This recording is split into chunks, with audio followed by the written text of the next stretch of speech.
Ladies and gentlemen, our keynote speaker, Mr. Steve Wyche. And as he would proudly say, once a Howard Bison, always a Howard Bison. That's right, absolutely. All right, well done.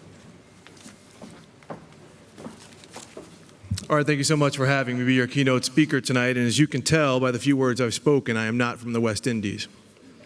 I will promise you this, though, being from the United States, I will not mention a certain leader whose last name rhymes with dump. I want to give a quick mention that I was talking to Dave Cameron before we started here, and he mentioned about all the former players and the legends that are in attendance and will be here this weekend. It is important that we always recognize those who came before us because they're foundation builders. So whatever we do in life, recognize those. And I think the legends and former players who are here, we should give them a round of applause for setting the table for everything we've done.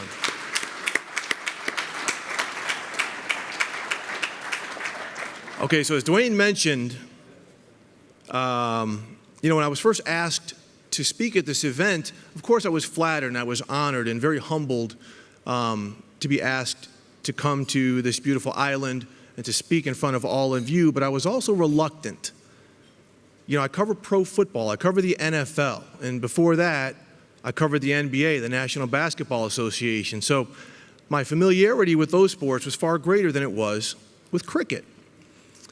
But then I thought about it and said, you know what? I would love to come speak because this is taking me out of my comfort zone. Okay, it is taking me out of my box. And all of you great athletes and coaches and leaders and organizers that are in this room, you wouldn't be here if you were not pushed outside of your comfort zone. Because, if we only play to our strengths, then we don't recognize our weaknesses. Okay, other people recognize the weaknesses, and all of a sudden the hunter becomes the prey. And that's kind of the theme I'm going to try to translate here tonight. We have to constantly push forward. It has to be forward thinking. But we're here to celebrate, first off. This was a good season. We're here to honor. We're here to reflect. There's been a lot of hard work that has gone into this season. And this is your night. You should cherish this. And again, this is a special time for you.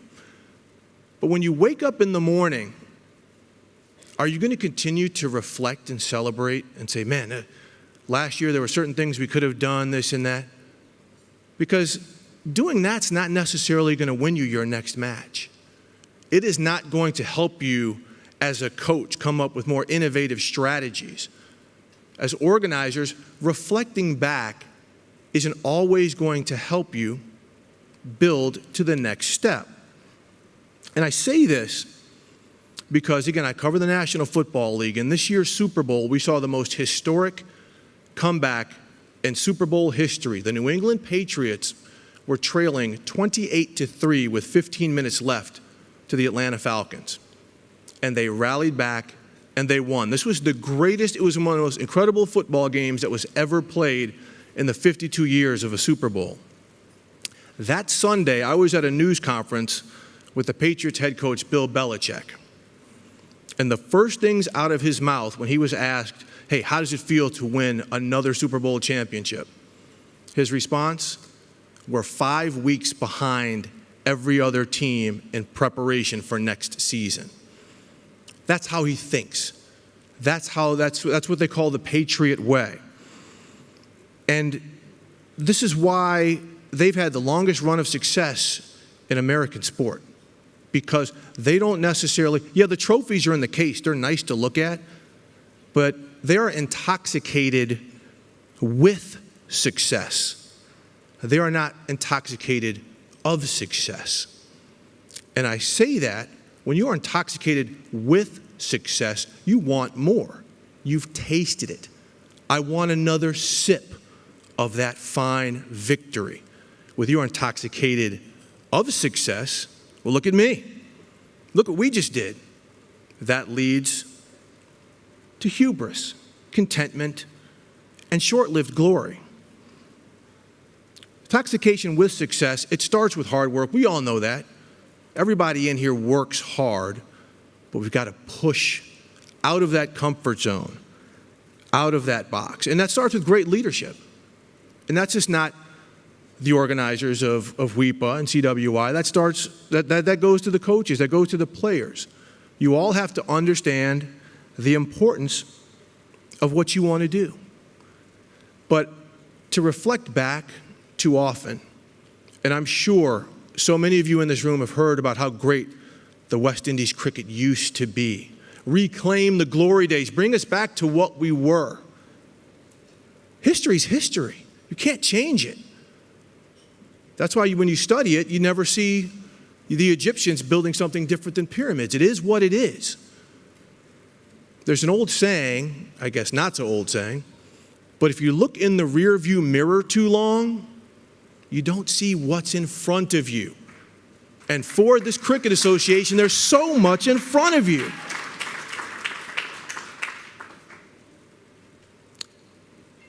I want to speak to the players here when I talk about there being so much in front of you.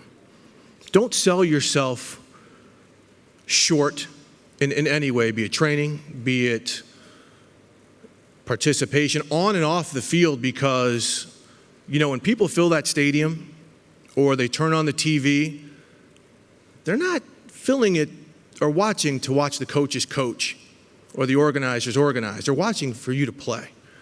It's your names on the back of your jerseys. So always remember, you're the show.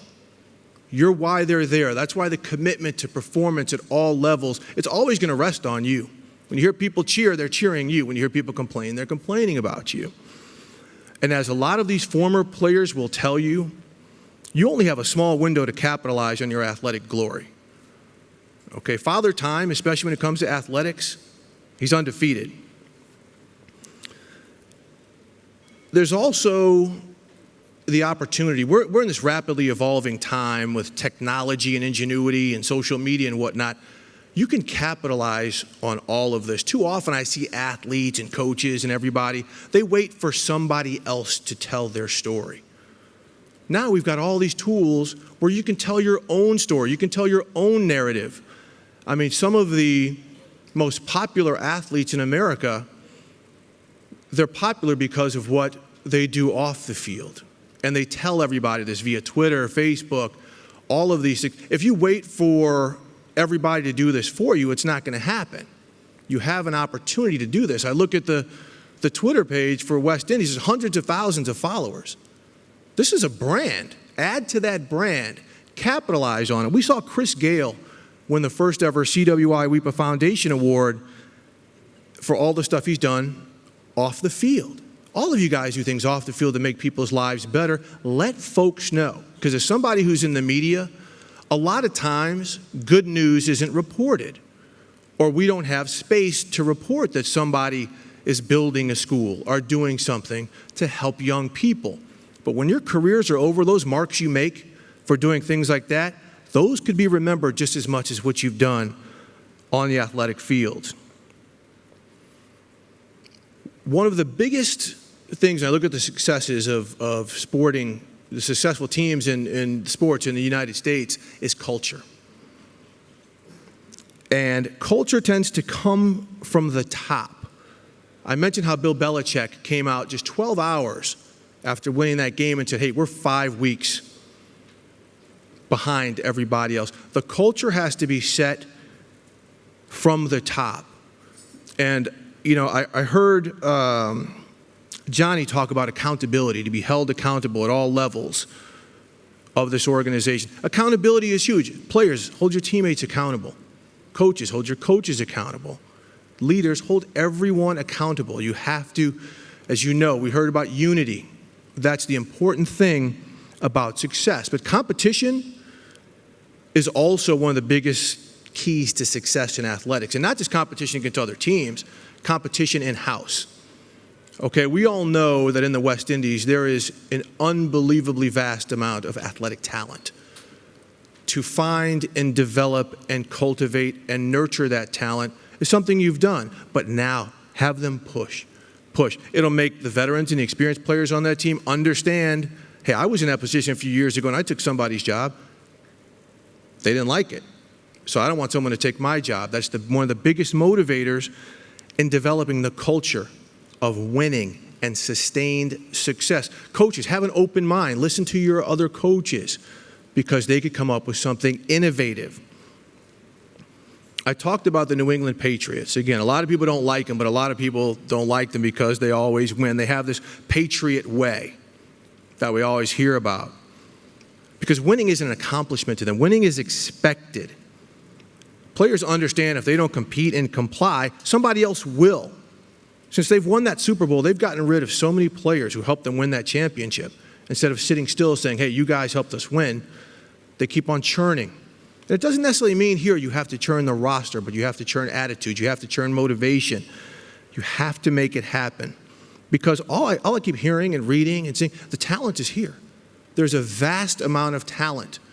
You have to maximize that talent. And everyone in here, individually and collectively, you have to ask yourself, what do we want to be?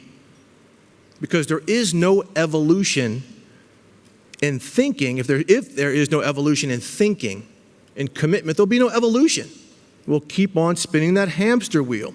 And I use an example at my job at the NFL Network. We had a very good department head who went to his staff one day and said, if one more person tells me this is the way we've always done it, that person's going to get fired.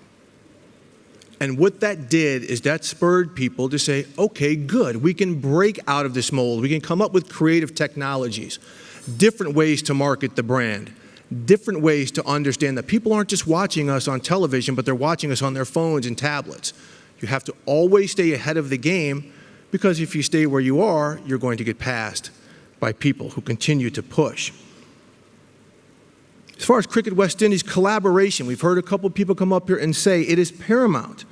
They have to work as one, because otherwise results in production will be fractured. Everyone here has the common goal to win. No one participates to not win. That doesn't work. But finding ways to execute goals and execute plans and committing to them, that's the hard part. And that's where the bridges have to be built. Some of the things I've heard between WIPA and CWI, some of the progress that's being made, those are the bridges that have to be built, because this Cricket West Indies, there's no reason why they should not be on the top of the world. In closing,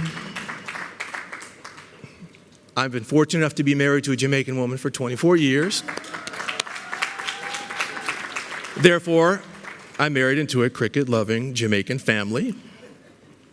So I had no choice to learn about this sport. I mean, one of her uncles, Adolph Shirley, helped build a cricket park, a massive cricket park in Los Angeles where we live.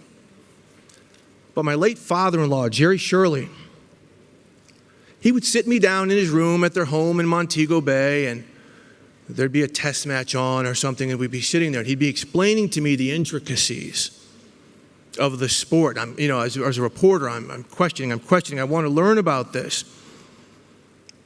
And so he told me that, but also the stories of the fun he had going to matches, the kind of unifying element it was, and the breaks for tea. Of course, our breaks for tea were with Red Stripe and Appleton, but that's beyond the point. And then when I reflect back on those times with my late father-in-law, I realize something that I said to you at the very beginning. I evolved, okay? I evolved as a fan, as a person, and a better son-in-law, spending that time with him. But I also realize the joy watching the West Indies cricket team brought him, because it brought so many people together. And there is a nationalistic pride he felt, and I'll never forget it. And it wasn't the outcome of the games that would bring him so much pride, but it was the effort and the time that everyone put in to entertain, to make a group of people from so many islands want to come together and unify for one purpose. And that was because of the cricket team. And I don't need to look around and see the pride or hear the stories of the pride that so many of you have in Cricket West Indies. Because when I walked in the door of the Pegasus Hotel yesterday, and especially when I walked in here today and I heard so many people speak, I felt that pride. Thank you very much.